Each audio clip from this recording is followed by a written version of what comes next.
అపోస్తుల కార్యములు 16వ అధ్యాయం. అపోస్తుల కార్యము 16వ అధ్యాయము 30వ వచనాన్ని మనం ఈ ఉదయకాలంలో ధ్యానిద్దాం. వారిని వెలుపలికి తీసుకొని వచ్చి, అయ్యలారా, రక్షణ పొందుటకు నేను ఏమి చెయ్యవలను అనెను. హల్లెలూయా.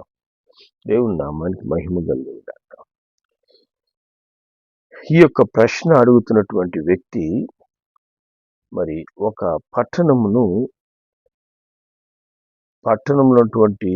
మరి దొంగలు దోచుకొని వారందరినీ చెరసాలలో వేసి చెరసాలకు నాయకుడుగా ఉన్నటువంటి మరి ఆ యొక్క పట్టణాన్ని రక్షించేటటువంటి వ్యక్తిగా ఉన్నటువంటి వ్యక్తి ఆయన అడుగుతున్నాడు, పౌలు శీలను నేను రక్షణ పొందుకోవడానికి ఏం చేయాలా అని. హల్లెలూయా. దేవుని నామానికి మహిమ కలుగును గాక. ఈ దినాల్లో రక్షణ అనే దానికి అర్థము తెలియనటువంటి క్రైస్తవ సమాజము తయారైంది. క్రైస్తవులకు ఎంత తక్కువగా రక్షణ గురించి బోధిస్తున్నారంటే, ఒక కాలంలో ఎక్కడ పట్టినా కూడా రక్షణ సువార్త కూడికలు జరిగేవి. రక్షణ గురించి అధికంగా బోధించేవాళ్ళు. రక్షింపబడాలని ప్రతి ఒక్కరిని గద్దించేవాళ్ళు, ప్రకటించేవాళ్ళు, రక్షణలోకి నడిపించేవాళ్ళు. ఇప్పుడంతా బోధనలు ఎలా అయిపోయినాయంటే, దేవుడు నిన్ను ఆశీర్వదిస్తాడు, దేవుడు నిన్ను దీవిస్తాడు, దేవుడు నీకు అన్ని చేస్తాడు, దేవుడు చేయలేని ఇది లేదు, అన్ని దేవుని దగ్గర నీకు పొందుకుంటావు. ఇటువంటి బోధనలు తయారైనాయి. కానీ మొట్టమొదటగా మనం పొందుకోవలసినటువంటి రక్షణ అనే ప్రాముఖ్యమైనటువంటి కార్యం గురించి, నీ జీవితాన్ని మార్చే అనుభవం గురించి ఇప్పుడు సంఘాల్లో కానీ బయట సువార్తల్లో కానీ ప్రకటనే లేనందువలనే ఇప్పుడు క్రైస్తవులు రక్షణ లేని క్రైస్తవులుగా తయారైపోయినారు. ఇక్కడ ఈ చెరసాల నాయకుడు ఆయన మొట్టమొదట దేవుని యొక్క కార్యాలు మరి పౌలు శీలల ద్వారా వినిన మరుక్షణం అతను అడిగిన మొదటి ప్రశ్న ఏంటంటే, నేను రక్షించబడ్డానికి నేనేం చేయాలి? నేను రక్షణ పొందుకోవాలి. హల్లెలూయా. ఈ దినం ఈ ప్రశ్న నేను నిన్ను మీ కుటుంబాన్ని అడుగుతున్నాను. మీరు రక్షించబడ్డారా? రక్షణ పొందిన అనుభవం నీకుందా? నేను మందిరానికి వెళ్తున్నాను, దేవుడు అంటాడు అది కాదు నాకు ముఖ్యం అంటాడు. నేను బైబిల్ చదువుతాను, అవసరం లేదు. నేను చక్కగా పాటలు పాడగలను, నేను దాని గురించి అసలు అడగడం లేదంటాడు. నేను ప్రతిదానిలో ముందు ఉండి కానుకలు చెల్లిస్తాను, నేను దేని గురించి నేను అసలు ప్రశ్నించడం లేదంటాడు దేవుడు. ఇంకా నేను అనేకులకి సహాయాలు చేస్తాను, ఏదేదో చేస్తాను, ఏది నాకు అక్కర్లేదు. నువ్వు రక్షించబడ్డావా? రక్షణ అనుభవం నీకుందా? దేవుని వాక్యంలో ఒకటే ఒక మాట రక్షణ యొక్క ప్రాముఖ్యత గురించి రాసి పెట్టాడు దేవుడు. చూడండి, అందరూ తిప్పండి, మార్కు సువార్త 16వ అధ్యాయము 16వ వచనం. ఇక్కడ ఏం చెప్తుందంటే, నమ్మి బాప్తీసం పొందిన వాడు రక్షింపబడును, నమ్మని వానికి శిక్ష విధించబడును. దేవుడు ఒకటే మాట చెప్తున్నాడు. ఒకటి, నువ్వు రక్షణ పొందుకోవాలి, లేదా నువ్వు శిక్ష పొందుకోవాలి. నువ్వు నీ ఆశీర్వాదాల గురించి, ఇప్పుడు చాలా మంది ఎట్టయిపోయినారంటే ఆశీర్వాదాల గురించి ప్రకటించే బోధకుల యొద్దకు పరిగిస్తున్నారు దురద చెవులతో. ఆశీర్వాదం గురించి చెప్తేనే ఆ యొక్క చర్చీలు నిండుతున్నాయి. అటువంటి సహవాసాలు ఇటువంటి ఉదయకాల ఆరాధనలో కానీ కూడుతున్నారు. ఎంతసేపటికి ఆశీర్వాదం ఆశీర్వాదం ఆశీర్వాదం గురించే బోధ. నేను నిన్ను ఆశీర్వదించానని దేవుడు చెప్పలేదు.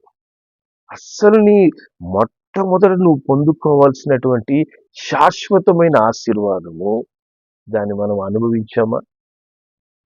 దాన్ని పొందుకోక భూలోక ఆశీర్వాదాల కొరకు భూ సంబంధంగా దేవుడు నాకు ఒక కారు ఇవ్వాలి, లేదా ఒక బంగ్లా ఇవ్వాలి, ఇంకేదన్నా ఆస్తిపాస్తులు ఇవ్వాలి, ఆ, లేదా మంచి చదువు ఇవ్వాలి, ఇంకా లోక సంబంధమైన వాటి ఆశల కొరకే పరితపిస్తున్నాం. కానీ రక్షణ, చూడండి, ఆరంభంలో మన మొదటి దినాల్లో మనం చూసినట్లయితే ఎక్కువ దేని గురించి బోధిస్తున్నారు? రక్షణ గురించి బోధిస్తున్నారు. అందుకే ఆత్మలు విపరీతంగా రక్షించబడ్డాయి ఆ దినాల్లో. అనేక మంది ఈ రక్షణ పొందుకొని దేవుని ఎదుగు నడిపించబడ్డారు. ఈ దినాల్లో రక్షణ గురించినటువంటి బోధనలే కరువైపోయినాయి. అందుకే రక్షణ లేని క్రైస్తవ సమాజము ఈ దినమున దేవుని నామమునకు దూషణకరమైనటువంటి సమాజంలా ప్రవర్తిస్తున్నారు. వారి క్రియలు, వారి ప్రవర్తన, వారి మాటలు, వారి స్వభావము. ఎందుకంటే జీవితము మారాలి అంటే రక్షణ కావాలి. రక్షణ మట్టుకే నీ జీవితాన్ని మారుస్తుంది. నీ జీవితం మారితే నీ క్రియలు, నీ యొక్క స్వభావము, నీ ప్రవర్తన అన్నీ కూడా పరిశుద్ధంగా, నీకు నువ్వు మేలు చేసుకుంటూ ఇతరులకు మేలుకరంగా నువ్వు జీవిస్తావు. దేవునికి మహిమ తెచ్చేవానిగా నువ్వు ఉంటావు.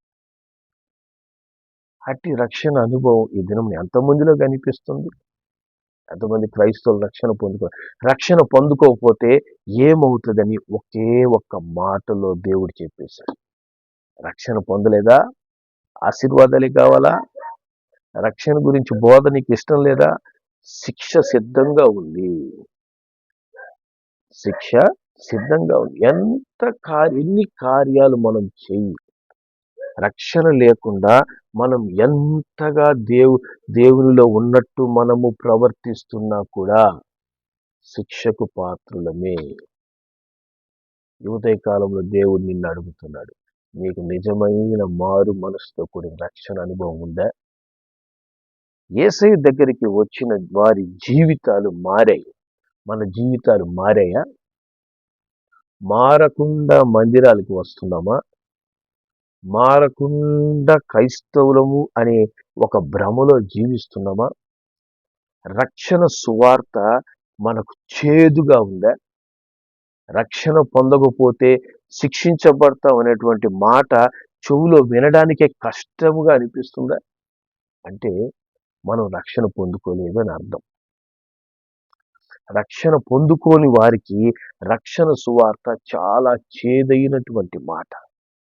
అందుకే యేసు ప్రభు వాక్యం బోధిస్తుంటే అనేకులు యేసయ్యను విడిచిపెట్టి వెళ్ళిపోయారంట. హల్లెలూయా. అందరూ యేసయ్యతో ఉన్నారు కానీ అనేకులు ఏం చేశారు? యేసయ్యను విడిచిపెట్టి వెళ్ళిపోయారు. అయ్యో, ఈయనతో మేము ఉండలేమని చెప్పారు.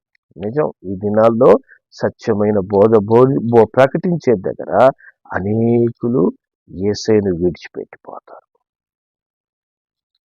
కాబట్టి దేవుని బిడ్డలైన మనం ఈ దినమున దేవుడు నన్ను అడుగుతున్నాడు, నీ రక్షణ నువ్వు కలిగి ఉన్నావా? రక్షణ పొందుకున్నావా?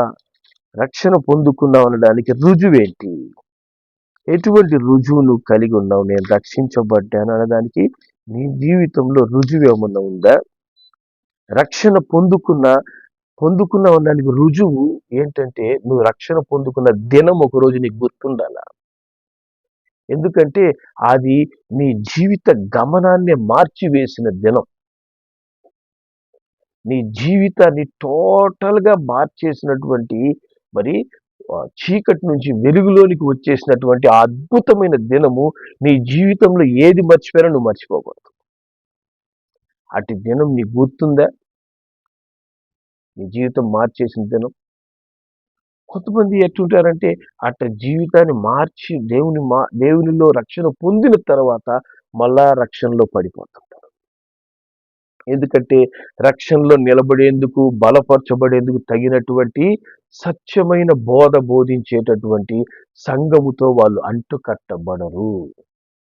అందువలనే వాళ్ళు రక్షణలో బలహీనులైపోయి దేవునికి దూరం అయిపోతుంటారు. ఈ దినము నీ రక్షణ నువ్వు కలిగి ఉన్నావా? ఎవరి రక్షణ వారిదే. మా అమ్మ చర్చికి పోయి ప్రార్థన చేస్తే నేను రక్షించబడతాను. మా నాన్నగారు ప్రార్థన చేస్తారు కాబట్టి మా కుటుంబం అంతా రక్షించబడుతుంది. ఆ? లేకపోతే మా పిల్లలు సండే స్కూల్కి పంపిస్తున్నా అందువల్ల మేమంతా రక్షించబడతాము. ఎప్పటికి ఇది శుద్ధ అబద్ధం. లేదా దైవజనులు మా కొరకు ప్రార్థన చేస్తారు, అప్పుడు మేమంతా రక్షణ పొందుకొని ఉంటాము అంటే దేవుని వాక్యం అటు చెప్పలేదు. ఎవరి రక్షణ వారిదే. నువ్వు రక్షణ పొందుకుంటే నీ రక్షణ కాపాడుకో. నీ భార్యనో లేకపోతే నీ బిడ్డలను నువ్వు కాపాడలేవు. వాళ్ళు రక్షణ పొందుకోవాలి. వాళ్ళు కూడా మారు మనసు పొందుకోవాలి. రక్షణ పొందుకునే అనుభవం లేనివాడు క్రైస్తవుడు కాదు. మనము ఒక భ్రమ లాంటి జీవితంలో ఉంటాం. కాబట్టి క్రైస్తవులుగా మనం ఉన్నామంటే మన జీవితానికి ఆ రక్షణ పొందుకున్న దినం అనేది చాలా ముఖ్యం. అది క్రైస్తవులకే కాదు, అన్యులకు కూడా. దేవుడు ఏమంటున్నాడు తెలుసిన? 1 తిమోతి 2వ అధ్యాయం 1 తిమోతి 2వ అధ్యాయము 4వ వచనం మనం చదువుదాం. 2:4. ఆయన అనగా ప్రభువైన యేసుక్రీస్తు మనుషులందరూ రక్షణ పొంది సత్యమును గూర్చిన అనుభవ జ్ఞానము గలవారై ఉండవలనని ఇచ్చయించుచున్నాడు. దేవుని యొక్క ఆశ తీవ్రత ఏం తెలిసిన? మనుషులందరూ, క్రైస్తవులు మట్టుకే కాదు, భూమి మీద ఉన్నటువంటి ప్రతి మనిషి కూడా రక్షణ పొందుకొని సత్యమును గూర్చిన అనుభవ జ్ఞానము కలవారై ఉండాలి. అంటే ఏంటంటే రక్షణ అనుభవం అనేది ఉండాలి. రక్షణ అనుభవం లేని క్రైస్తవుడు అసలు క్రైస్తవుడే కాదు అని నేను చెప్పడం లేదు. ఈ ఒక్క మాటతో మనకు అర్థమైపోతుంది. ఈ ఒక్క మాట ఏం చెప్తుందంటే మనుషులందరికీ రక్షణ అనుభవము, నేను రక్షించబడ్డాను అనే అనుభవపూర్వకమైన జ్ఞానము మనకు చాలా ముఖ్యం. హల్లెలూయా. అట్టి అనుభవపూర్వకమైన జ్ఞానం మనకుందా? నువ్వు రక్షించబడిన అనుభవానికి గుర్తులున్నాయా? అనుభవించావా రక్షణ? హల్లెలూయా. ఈ దినము రక్షణ పొందని క్రైస్తవులను చూస్తుంటే పౌలు గారు చెప్తారు కదా, వారి క్రియలు చూసి కన్నీళ్లు కారుస్తున్నాను, ఏడుస్తున్నాను నేను అంటాడు. అయ్యో, వారి జీవితాలు చూస్తే నాకు కళ్ళ వెంబడి నీళ్లు ఆగడం లేదు అని మరలా చెప్పి వాళ్ళ గురించి రోధిస్తున్నాను. చూసారా? ఫిలిప్పీలకు రాసిన పత్రికలోకి వెళ్ళండి. ఫిలిప్పీలకు రాసిన పత్రిక 3వ అధ్యాయము 18వ వచనం మనం చదువుదాం. అనేకులు క్రీస్తు శిలువకు శత్రువులుగా నడుచుకొనుచున్నారు. వీరిని గూర్చి మీతో అనేక పర్యాయములు చెప్పి ఇప్పుడు నువ్వు ఏడ్చుచూ చెప్పుచున్నారు. చూసారా? అనేకులంట శిలువకు విరోధంగా జీవిస్తున్నారు. ఎవరు వాళ్ళు? సంఘంలో ఉండేవాళ్ళే, సంఘం వెలుపల ఉండేవాళ్ళు కాదు. వాళ్ళ గురించి ఆయన చెప్పడం లేదు. సంఘానికి రాశాడు ఈ లెటర్. ఈ పత్రిక రాసిందే సంఘానికి. సంఘములో ఒకరిద్దరు శిలువకు విరోధంగా కాదంట, అనేకులు. హల్లెలూయా. ఏ కాలంలో? పౌలు కాలంలోనే. ఇప్పుడు కాలం కాదు, ఈ 2026 సంవత్సరంలో కాదు, పౌలు గారి కాలంలోనే, ఆయన బ్రతికి జీవిస్తున్న కాలంలోనే ఆయన అంటున్నాడు, అనేకులు సిలువకు విరోధంగా అనగా రక్షణ లేని వారిగా బ్రతుకుతున్నారు. అయ్యా, వీళ్ళు ఎప్పుడు రక్షణ పొందుకుంటారని నేను ఏడుస్తున్నాను. నిజమైన సేవకుడికి గుండె బద్దలవుతుంటది. రక్షణ పొందకుండా దేవుని విడిచిపెట్టి మారు మనసు అక్కరలేదు అని జీవించే వారిని చూస్తున్నప్పుడు నిజమైన సేవకుడు కన్నీరు గారుస్తాడు. ఈ దినాల్లో మన ఇళ్ళల్లో ఎంతమంది రక్షణ లేకుండా మారు మనసు నాకు అక్కరలేదు, తిరుగుబాటు స్వభావము, ఎదురు తిరిగే స్వభావము, దైవజనులను ఎదిరించే స్వభావము, సంఘములో ఉంటూ సంఘానికి విరోధంగా ప్రవర్తించే స్వభావము ఎంతమంది కలిగి ఉన్నారు? వీరందరూ దేనికి శత్రువులు? సిలువకు శత్రువులు. క్రైస్తవులు కాదు, దైవజనులకు కాదు, దేవునికే శత్రువులు. పౌలు అంటున్నాడు, ఏడుస్తున్నాను ఎందుకని? తొందరలో వీళ్ళు నాశనం కాబోతున్నారు, వీళ్ళందరూ నశించిపోబోతున్నారు. అయ్యో వీళ్ళు నాశనం అయిపోతారే, వీళ్ళు నశించిపోతారే, వీళ్ళకి రక్షణ, మారు మనసు పొందుకోవాలన్న ఆశ లేదే వీళ్ళకి. ఎప్పుడు వీళ్ళు మారుతారు? మనము దేవుని రాకడ సంభవాలు చూస్తున్నాం, కళ్ళతో ప్రత్యక్షంగా అనుభవిస్తున్నాం. తెగుళ్లను, భూకంపాలను, యుద్ధాలను, భయంకరమైన పరిస్థితులు. అయినా రక్షణ మనకు మాకు అక్కర్లేదు. ఆ రక్షణ మా కుటుంబానికి అసలొద్దు, నేను రక్షించబడడం నాకు అసలు ఇష్టం లేదనే విధంగా క్రైస్తవులు జీవిస్తున్నారు. రక్షణ బోధ, సత్యమైన బోధ బోధించారంటే ఆ సంఘాన్ని విడిచిపెట్టి పారిపోతున్నారు. ఎక్కడికి పారిపోతారు? శిక్ష పొందుకోవడానికి పారిపోతారు. నశించడానికి, దేవునికి, సిలువకు విరోధంగా ప్రవర్తిస్తున్నారు. దేవుని బిడ్డలైన మనకు ఎవరి రక్షణ వాడిది అంటున్నాడు దేవుడు. నీ రక్షణ నువ్వు పొందుకున్నావా? రక్షణ పొందుకున్న ఆ రుచి, ఆ అనుభవం నీకుంటే మన క్రియ, మన ప్రవర్తన, మన మాటలు వేరుగా ఉంటాయి. మన జీవితము నూతన సృష్టిగా మారి ఉంటుంది. పాతవి గతించిపోయి ఉంటాయి. పాత క్రియలు, పాత ప్రవర్తన, పాత జీవితము రక్షణ పొందని వారిలో వస్తుంది. రక్షించబడిన వారు కూడా తిరిగి వెనకబడిపోతారు. ఎందుకంటే ముందు వారు వెనకటి వెళ్ళిపోతారంట, వెనకోళ్ళు ముందుకు వస్తుంటారంట. ఇవన్నీ జరుగుతుంటాయి లైన్లో పోయేటప్పుడు. పరలోక రాజ్యానికి పోయే లైన్ ఇది. ఏది? రక్షణ మార్గం అనేది. దాంట్లో ముందు వాళ్ళు కొంతమంది వెనక్కి వెళ్ళిపోతుంటారు, వెనకోళ్ళు ముందుకు వస్తుంటారు. ట్రైన్లో పోతున్నప్పుడు జనాలు సీట్లు ముందున్నాయంటే ముందు పోయి కూర్చుంటుంటారు సరే, అట్లా లేచి వెనక్కి వెళ్ళిపోవడం, వెనక ముందుకు వెళ్ళిపోవడం, ఇలాంటివన్నీ జరిగిపోతుంటాయంట. మనం ఈ వరుసలో ఎక్కడున్నాం? రక్షణ పొందుకొని ఉన్నామా?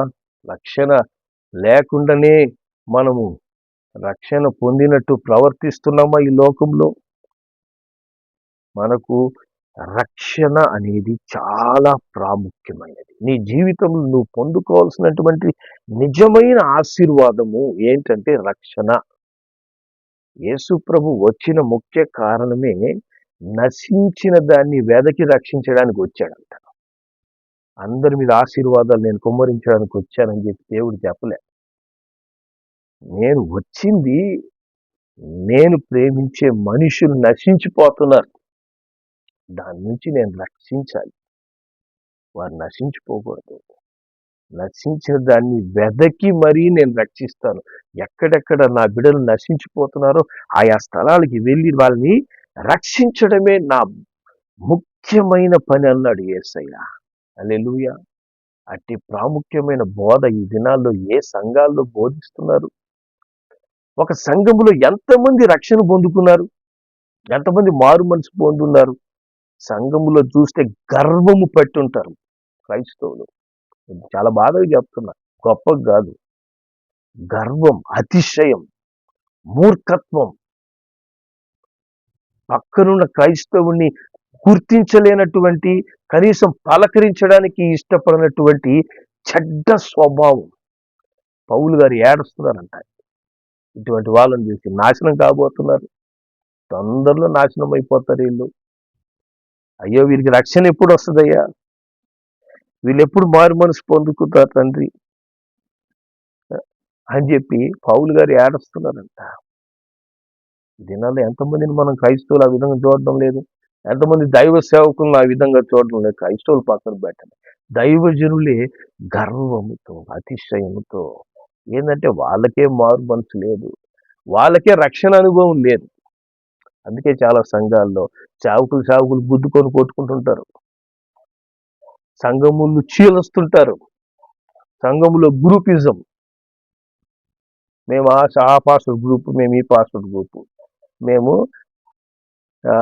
ఆ తగాదాలు చర్చిల్లో, ఇళ్లల్లో తగాదాలు, క్రైస్తవుల కుటుంబాల్లో గొడవలు, తగాదాలు, గొడవలు పెట్టడానికే కొంతమంది క్రైస్తవులు తయారై ఉంటారు. ఎందుకు?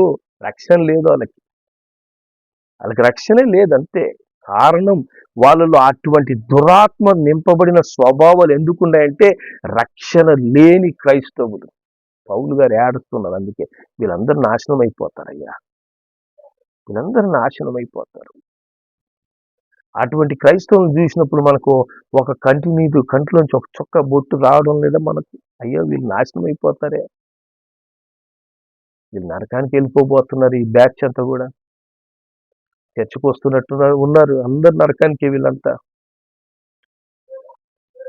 మనకు అటువంటి క్రైస్తవులు చూసినప్పుడు జాలి కలిగాల, పౌలు గారికి జాలి కలిగిందంట. అయ్యో వీళ్ళు ఎక్కడికి వెళ్ళిపోతారు, యేసు ప్రభు ఎక్కడికి తీసుకోపోవడానికి వచ్చాడు, మీకు అందరికీ నేను పరలోకంలో నివాసాలు ఏర్పాటు చేశాను, మీరు అక్కడికి రావాలి, కిందకి కాదు మీరు పోవాల్సింది. భూ సంబంధమైన వాటిని చూస్తూ, భూ సంబంధమైన వాటి మీదే అతిశయపడుతూ, భూ సంబంధమైన ఆశీర్వాదాల కొరకు, భూ సంబంధమైన బ్రతుకు కొరకు, దానికోసమే నువ్వు బ్రతుకుతున్నావంటే భూమి కింద ఉన్న నరకానికి వెళ్తావు.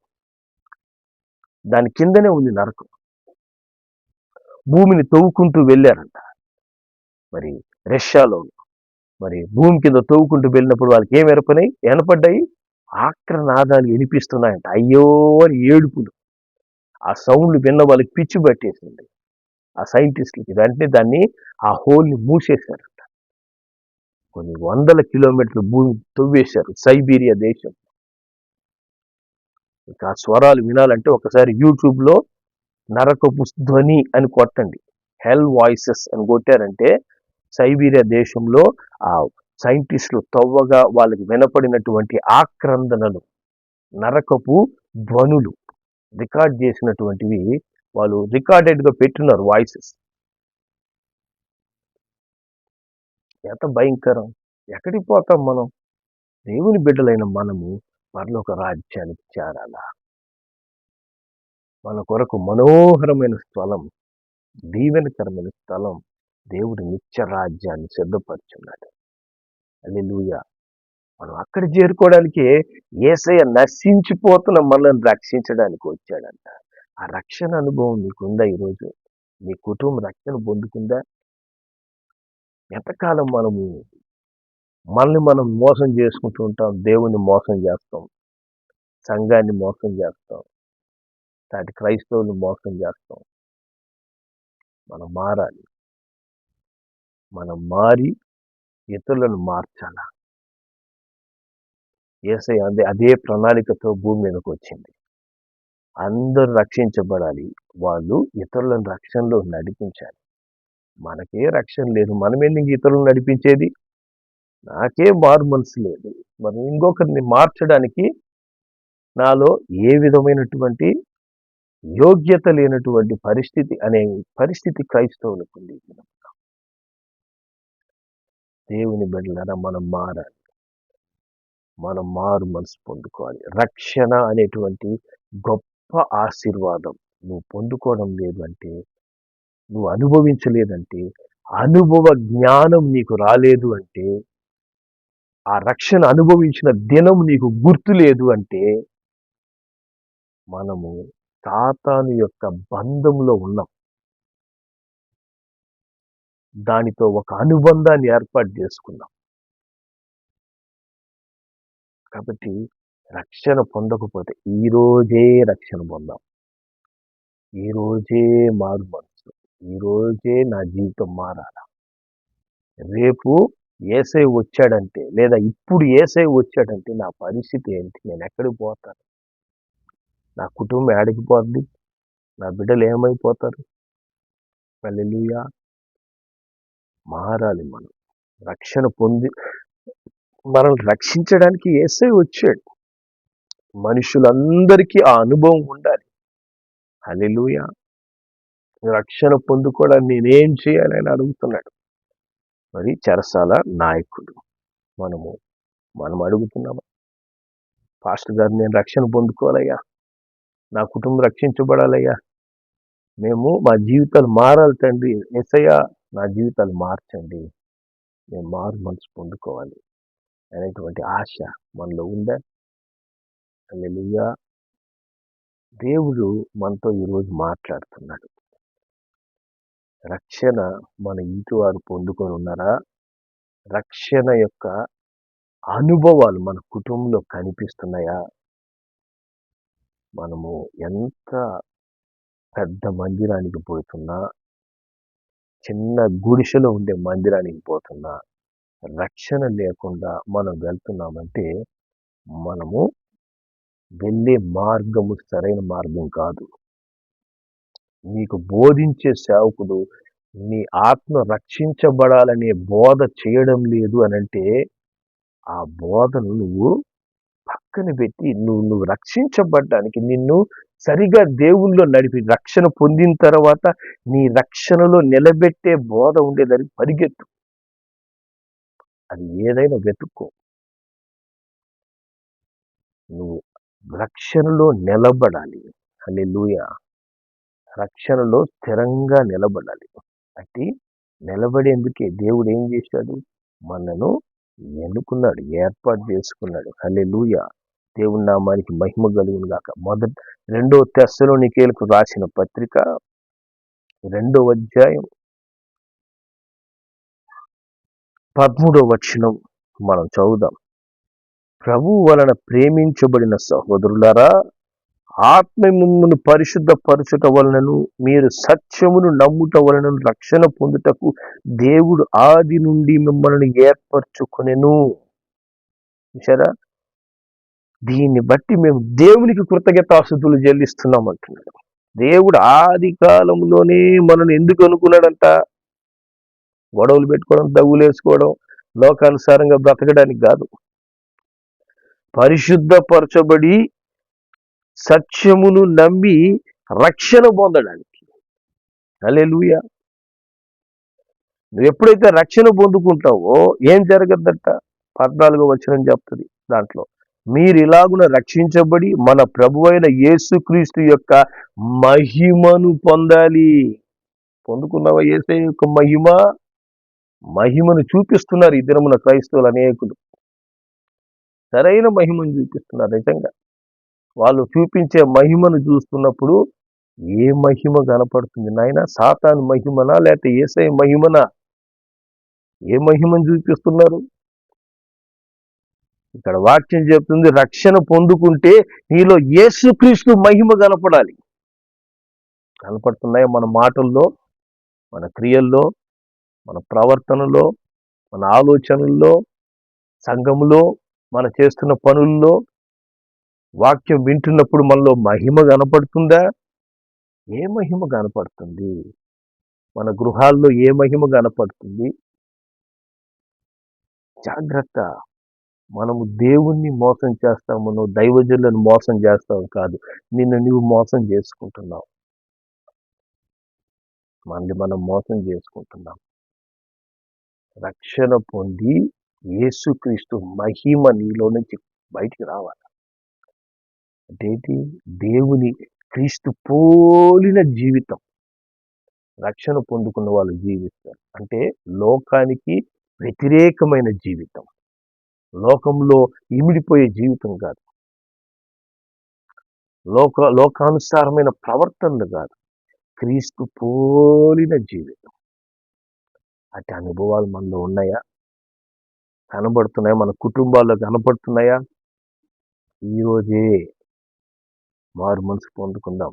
ఈరోజే, నేడు అనే సమయం ఉండగానే మనము రక్షణ పొందుకోవాలి. ఇటువంటి బోధ, సత్యమైనటువంటి సువార్త, రక్షణ సువార్త బోధించేటటువంటి సంఘాలు వెతుక్కోండి, వెళ్ళండి. అది ఏ దైవజనుడైనా పర్వాలేదు. మంచి బోధించే సేవకులను అనుసరించండి, వాళ్ళని గణపరచండి. అటువంటి వాళ్ళు ఉండడం మనకు ఆశీర్వాదం. అటువంటి సేవకులను దేవుడు పెట్టున్నాడు. వాళ్ళు ఏంటంటే అటువంటి వాళ్ళు స్వలాభాన్ని చూడకుండా వాళ్ళు ఆత్మలు రక్షించబడాలని ఆరాటపడుతున్నారు. అటువంటి సేవకులను ఘనపరుద్దాం. హల్లెలూయా. మన జీవితాలు మనము సరి చేసుకుంటాం. ప్రభు అట్టి కృప, అట్టి రక్షణ అనుభవంలో మనలను నడిపించునుగాక. ప్రార్థన చేసుకుందాం. ప్రేమగల మా తండ్రి, అయినా పౌలు గారు తండ్రి సంఘమును చూసి ఆ దినాల్లో రోధిస్తున్నదంటయ్యా. అనేకులు సిలువకు విరోధం అయిపోయినారు. నాశనం వాళ్ళ అంతం. ఈ దినమున తండ్రి సాతానుడు అనేక సంఘాలను, అనేక దైవజనులను, అనేక మంది క్రైస్తవులను పట్టుకొని ఉన్నాడు ఆయన. ఈ దినమున వారు బంధకాల్లో బంధించబడిపోయి ఉన్నారు. తండ్రి రక్షణ మారు మనసు కోరుకోవడం లేదు. నామకార్థ స్థితి పెరిగిపోయిందయ్యా. రక్షణ పొందుకోవాలని ఆసక్తి లేదు. జీవితం మార్చుకోవాలనేటువంటి ఆశ లేదు. ఆశీర్వాదాలు వెంట వెళ్తున్నారే కానీ నిజమైన శాశ్వతమైన ఆశీర్వాదమైనటువంటి రక్షణ నేను పొందుకోవాలనే ఆసక్తి, అటువంటి బోధ ఈ దినమున కరువైపోయిందయ్యా. సహాయం చేయండి. మా గృహాల్లో కూడా అనేక మంది ఇంకా రక్షణ పొందని వాళ్ళు ఉన్నారు. అయినా మా సంఘంలో కూడా అనేక మంది ఇంకా రక్షణ పొందని వాళ్ళు ఉన్నారు. రక్షణ దయచేనైనా.